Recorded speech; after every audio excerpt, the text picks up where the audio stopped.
भारत दौरा 4 दिन तक मार्को रूबियो भारत आए थे। तमाम मुद्दों पर उनकी चर्चा हुई।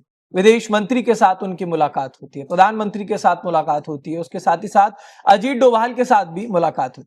तमाम मुद्दों पर यहां पर चर्चा हुई, लेकिन एक मैसेज जो भारत ने साफ साफ दे दिया था कि भारत अब 140 करोड़ लोगों के हिसाब से चलता है, किसी और देश के हिसाब से नहीं। लेकिन अब ऐसे में, क्योंकि जिस तरीके का रिसेप्शन मार्को रूबियो को दिया गया वो सभी ने देखा भी था, अब मार्को रूबियो जब भारत से जाते हैं तो सीधा उनकी मुलाकात होती है पाकिस्तानी मंत्री इशाक डार से। अब ये बहुत सारे सवाल भी खड़े करता है कि आखिरकार जब इंडो पैसिफिक का सबसे मजबूत स्तंभ आप भारत को बता रहे हैं, आप ये कह रहे हैं कि व्यापार हो चाहे रक्षा हो, हर क्षेत्र में भारत के साथ हमारी साझेदारी बहुत जरूरी है, लेकिन अब ऐसे में पाकिस्तान को बहुत इंपॉर्टेंट मेंबर मार्को रूबियो का बताना, ये कहीं ना कहीं दोहरा रवैया अमेरिका का बार बार दिख भी रहा है। इसी पर आज चर्चा करेंगे। हमारे साथ वरिष्ठ पत्रकार पंकज पसून हमारे साथ बने हुए। पंकज जी, सबसे पहले तो जिस तरीके से मार्को रूबियो ने सबसे पहले मुलाकात भारत से की, और भारत का बार बार यही कहना है कि या तो आप भारत के ही रहिए या तो आप पाकिस्तान के ही रहिए, लेकिन पहले भारत से मुलाकात करना, भारत से मिल लेना, सारी बातें हुई, उसके बाद सीधा इशाक डार के साथ मुलाकात, और फिर एक ट्वीट आता है कि सबसे अच्छा और इंपॉर्टेंट मेंबर हमारे लिए पाकिस्तान। कैसे देख रहे हैं इस बात? नहीं, वो तो भारत के बारे में भी कहा डोनाल्ड ट्रंप ने कि भारत हमारा सबसे अच्छा दोस्त है, यू कैन ट्रस्ट मी वगैरह। ऋतिक, एक जो इम्पोर्टेंट चीज है, मैं देख रहा था मार्क रूबियो का करियर जब से डोनाल्ड ट्रंप बने हैं, ये सबसे लंबा दौरा था किसी विदेशी धरती पर। ही सुपर बिजी मैन, मतलब कि वो ये अभी उनको डायरेक्टर ऑफ नेशनल इंटेलिजेंस भी बनाया गया है।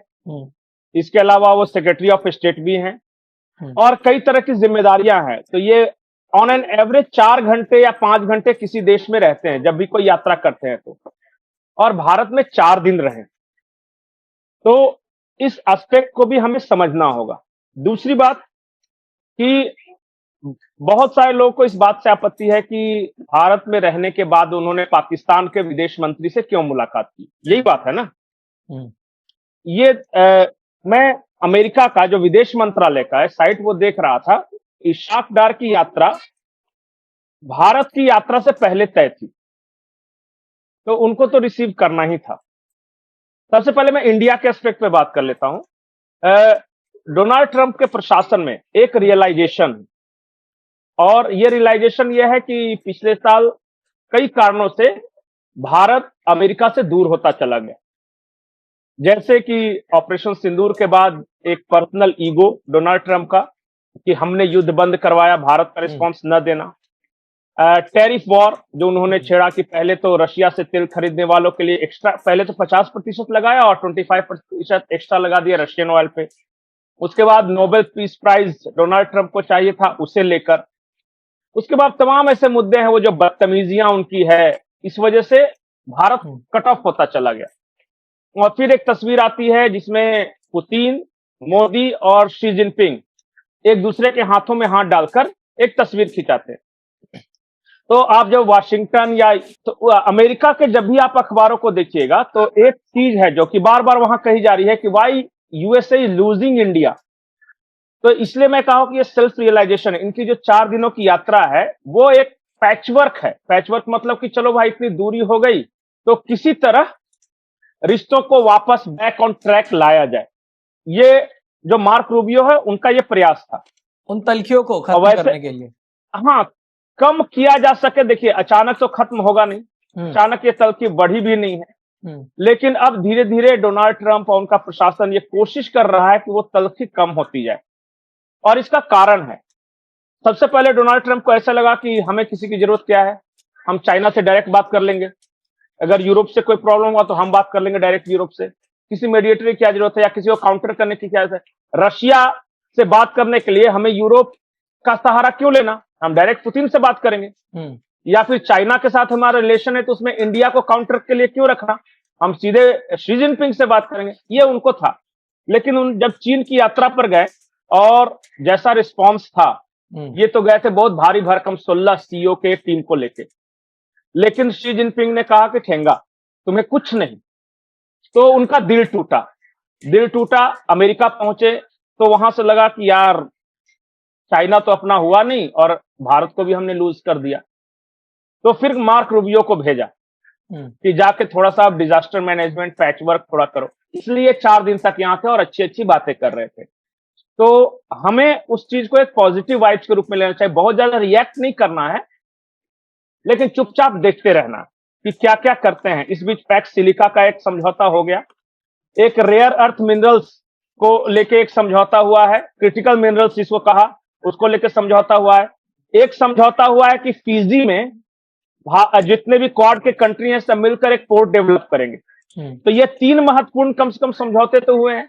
रही बात ये ट्रेड डील की, तो ट्रेड डील तो भारत ने इंटेंट तो पहले ही दिखा दिया था, और जिसमें कहा गया कि 500 बिलियन ना, कि हाँ 500 बिलियन का ट्रेड करेंगे दोनों वगैरह, वो सब तो पहले की बात है। तो ये 3 महत्वपूर्ण चीज तो हो गया, तो मैं इसे एक पॉजिटिव वे में देख रहा हूं। अब आते हैं आपके कहानी के दूसरे हिस्से, जो इशाक डार।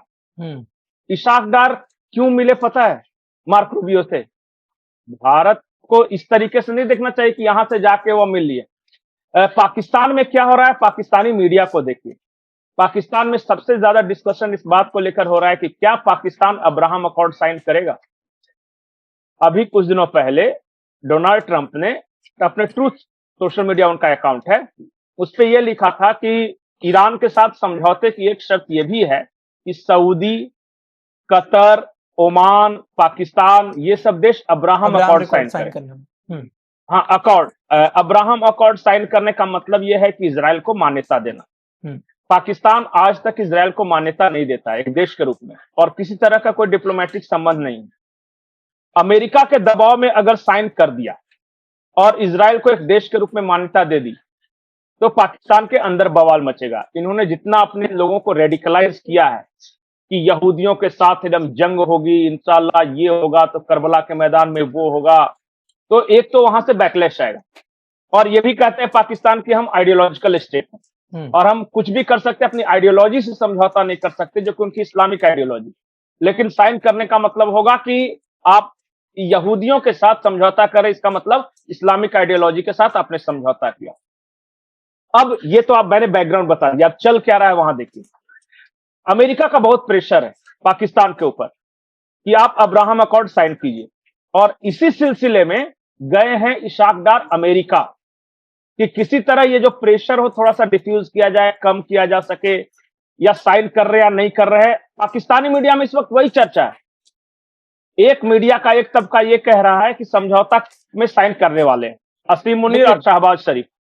ठीक है जी, लेकिन पंकज जी, जिस तरीके से इस बात को बार बार मीडिया में भी उजागर किया जा रहा था कि पहले मार्को रूबियो भारत आते हैं, फिर पाकिस्तानी मंत्री के साथ उनकी मुलाकात होती है, चलिए वो तो ठीक है कि अब्राहम रिकॉर्ड को लेकर के हो सकता है वहां पर पहुंचे हो, तमाम अपने अंदर की जो बातें थी वो की हो, डैमेज कंट्रोल करने के लिए भी हो सकता है गए हो, लेकिन इस पर स्पष्ट जवाब अजीत डोभाल ने रशिया में बैठ के मॉस्को से भी दे दिया था। उन्होंने स्पष्ट रूप से कहा है कि वो देश जो दोनों तरफ बैठना चाहता है, हमें उसके साथ कोई रिश्ता नहीं रखना। इसके साथ ही यूएनएससी को लेकर के भी उन्होंने कमेंट किया है कि इसमें भी अब कुछ बदलाव की जरूरत है, क्योंकि वही डोनाल्ड ट्रंप है जो 3 जनवरी को वेनेजुएला के राष्ट्रपति को उठा लाते हैं, यूएनएससी को ताक पर रखते हैं। बिल्कुल आपने सही कहा, ये पाकिस्तान के लिए था। अजीत डोभाल जी ने जो रशिया में कहा कि भाई तुम दोनों क्लेम करते हो कि आतंकवाद के खिलाफ लड़ भी रहे हैं और आतंकवाद भी फैलाते हो, तो जो दोनों तरफ बैठा है हम उस पर बिल्कुल भरोसा नहीं करते। तो ये तो पाकिस्तान के लिए था। दूसरी बात कि यूनाइटेड नेशन सिक्योरिटी काउंसिल की जो आप बात कर रहे हैं, वहां पे 2 तरीके हैं, या तो भारत को शामिल करे, और अगर भारत को शामिल नहीं करता तो यूनाइटेड नेशंस खुद ही इरिलेवेंट हो जाएगा। आजकल यूनाइटेड नेशंस की सुनता कौन है? कौन सुनता है? क्या वेनेजुएला पर अटैक करने गए तो यूनाइटेड नेशन से पूछ के गए? इतने सारे युद्ध हो रहे हैं, कहीं आपने देखा यूनाइटेड नेशंस की कोई भूमिका? यूनाइटेड नेशन पता नहीं क्या वजह है, लेकिन मजबूर भी है। जब आप ताकतवर देशों को शामिल नहीं कराइएगा, दूसरे विश्व युद्ध के शक्ति संतुलन से 2026 चलाइएगा, तो यही होगा जो हो रहा है। कौन यूनाइटेड नेशंस? हम अपने आप ग्लोबल साउथ की बात कर रहे हैं, हम अपना यूएनए बनाएंगे। अब क्या कीजिएगा, जिसमें ब्राजील, इंडिया, रशिया ये सब शामिल होंगे। रहे अमेरिका, ब्रिटेन किस बात के लिए शामिल है? भारत से किस मामले में आगे है? वो क्यों सिक्योरिटी काउंसिल में शामिल है? उसकी न पॉपुलेशन हमसे ज्यादा, न डेमोक्रेसी हम, न ये डिफेंस पावर जो हमारे है उसके न इकोनॉमी बड़ी, किस बात के लिए? क्योंकि सेकेंड वर्ल्ड वॉर के समय वो इंडिया से आ गया था, इस बात के लिए। फ्रांस किस बात के लिए बताइए? किस मामले में फ्रांस सबसे आगे? ताकत के मामले में, शक्ति संतुलन मामले में, जियो पॉलिटिक्स के मामले में हमारा असर ज्यादा है। तो हम ये नहीं करें कि उनको हटाओ, हम सिर्फ इतना करें कि हमें भी शामिल कराओ। और कैसा यूनाइटेड नेशन सिक्योरिटी काउंसिल जिसमें अफ्रीका का कोई रिप्रेजेंटेशन नहीं। आपने चाइना को ले लिया है एशिया के नाम पे सिर्फ, बाकी एशिया में कोई कंट्रीज नहीं है। कहां गया साउथ अमेरिका का कोई कंट्री का कोई रिप्रेजेंटेशन नहीं। तो जब पूरी दुनिया का रिप्रेजेंटेशन है ही नहीं, बिल्कुल, जो 3 महादेशों का कोई रिप्रेजेंटेशन नहीं, तो फिर काहे का यूनाइटेड नेशन सिक्योरिटी काउंसिल? कहीं ना कहीं मॉडिफिकेशन की जरूरत अब यहाँ पर जरूर आ गई है, क्योंकि भारत अपने आप में अगर बात करें मजबूत देश है, डिसिसिव प्लेयर भारत अपने आप पे हो गया है। क्योंकि जब तमाम जगहों पर पहले भारत जाया करता था तो पहले शायद वो पावर नहीं थी, लेकिन आज भारत की राय का इंतजार हर तमाम देश करता है। वैश्विक पटल पर भारत की एक तूती बोलती है। तो इस वजह से कहीं ना कहीं यूएन में भी अजीत डोभाल का जो कमेंट है कि मॉडिफिकेशन की जरूरत है, तमाम देशों को शामिल करने की जरूरत है, क्योंकि सभी ने देखा आप किसी भी देश के संप्रभुता पर जब अटैक करते हैं, अगर आप वेनेजुएला के राष्ट्रपति को लेकर के आ जाते हैं तो ये बहुत बड़ी बात अपने आप में हो जाती है और यूएन इस पर दखल नहीं दे पाता।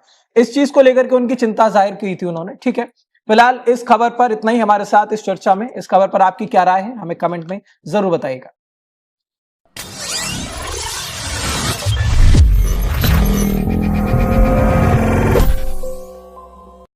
नमस्कार, मैं हूं शीनम शर्मा। कश्मीर पर शहबाज के सुर में बोले हैं चीनी राष्ट्रपति। चीन और पाकिस्तान के साझा बयान में किया है जिक्र, यूएनएससी का हवाला दिया है। पूरी खबर क्या है इस वीडियो में मैं आपको बताने जा रही हूं, तो वीडियो को अंत तक जरूर देखिएगा। देखिए, पाकिस्तान के प्रधानमंत्री शहबाज शरीफ 23 मई को चीन की 4 दिवसीय आधिकारिक यात्रा पर बीजिंग पहुंचे थे। उनकी यात्रा मंगलवार यानी कि 26 मई को पूरी हो गई है। शरीफ ने यहां पर जिनपिंग से द्विपक्षीय वार्ता भी की है। देखिए, चीन और पाकिस्तान एक साथ आते हैं, ये बात हम सभी जानते हैं, और कई बार इस तरह के बयान भी दोनों गठजोड़ तरीके से दे चुके हैं। तो चीन और पाकिस्तान का भारत के खिलाफ गठजोड़ एक बार फिर से सामने आ गया है। शहबाज शरीफ की बीजिंग में शी जिनपिंग से मुलाकात के बाद चीन और पाकिस्तान की ओर से साझा बयान एक जारी किया गया है। दोनों देशों के ज्वाइंट स्टेटमेंट में कई जगह पर उसी तरह की भाषा बोली गई है जो पाकिस्तान की ओर से भारत के लिए इस्तेमाल होती है। इससे पता चलता है कि दोनों देशों का ये गठजोड़ एक बार फिर से उजागर हुआ। इसमें खास तौर से कश्मीर के अंतर्राष्ट्रीयकरण की कोशिश में चीन ने पाकिस्तान के सुर में सुर मिलाया है। देखिए, पाकिस्तान और चीन की बात करें तो संयुक्त बयान में कश्मीर का भी उन्होंने जिक्र किया। चीन ने इसमें कहा है कि इस मुद्दे को संयुक्त राष्ट्र के प्रस्तावों के अनुसार हल किया जाना चाहिए। चीन की ओर से पहले भी कश्मीर पर पाकिस्तान के रुख का कई बार समर्थन किया जा चुका है। हालांकि आर्टिकल 370 की बात करें, आर्टिकल 370 हटाए जाने के समय भी चीन ने पाकिस्तान की ही भाषा बोली थी। पाकिस्तान अलग अलग मंचों पर कश्मीर के मामले में एक दूसरे का ये दोनों साथ देते हुए नजर आए हैं। चीन उनका साथ देते हुए नजर आया है। कश्मीर विवाद की बात करें तो समाधान इसका निकले, ये भी कहता है चीन, यानी कि दोनों का जो साझा बयान है। तो ये थी आज की वीडियो। अगर आप भारतीय मीडिया का रिएक्शन देखना और सुनना पसंद करते हैं तो ज़ेड क्रिकेट को सब्सक्राइब करें, बेल आइकन पे क्लिक कर लें ताकि जैसे ही कोई नई वीडियो आए आपके पास फौरन से नोटिफिकेशन आ सके। इसके अलावा आप हमें फेसबुक और टिकटॉक पर भी फॉलो कर सकते हैं, लिंक आपको डिस्क्रिप्शन में मिल जाएगा। इंशाल्लाह अगली वीडियो में मुलाकात होगी, तब तक के लिए अल्लाह हाफ़िज़।